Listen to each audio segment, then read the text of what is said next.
आता मी चौकाच्या पुढं पास झालो आणि पास झाल्याच्या नंतर आमच्या गाड्या एकदम स्लो बाहेर निघत आहेत, त्याच्यामुळं पाठीमागे चौकामध्ये ट्रॅफिक होत चालतं. तर या गोष्टी शक्यतो टाळल्या पाहिजेत. एक असे डबल लेन चालणं टाळलं पाहिजे समोरून. जर तुम्हाला एक्झिटला जर कमी गाड्या बाहेर पडत असतील तर एंट्री कुठून होणार आहे, तर त्याच्यासाठी एंट्रीसाठी एकच लेन ठेवली पाहिजे. दुसरी गोष्ट, टू व्हीलरवाल्यांनी अशा ठिकाणी लेफ्ट साईडनी गाडी चालवली पाहिजे जिथं की ट्रॅफिक होतं. राईट साईडनी नाही चालवली पाहिजे. पुढे एकच लाईन चालते, पलीकडे दाबा गाड्या. आणि इथं पाठीमागं बघा किती हॉर्न वाजवून हे भाऊ आता पुढं आले तर फोक्सवॅगनची गाडी. अरे दादांनो, जर तुम्हाला रोडवरतीच गाडी चालवायची नसेल तर घरातून तरी कशाला वळवून गाडी बाहेर काढता. आहे तशीच सरळच आपलं घराच्या वरून बाहेर काढायला पाहिजे.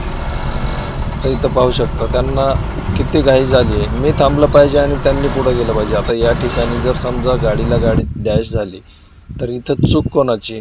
दोन्ही साईडला दोन्ही गाड्या चुकीच्या आहेत आणि मला दाबतायत. तर अशा ठिकाणी मी तर दाबणारा नाही आहे, मी कधीच दाबू शकत नाही अशा ठिकाणी. तर या गोष्टी टाळल्या पाहिजेत शक्यतो होता होईल तेवढं, आणि गाडी चालवली पाहिजे. आता ते भाऊ पाठीमागून हॉर्न वाजवत आहेत.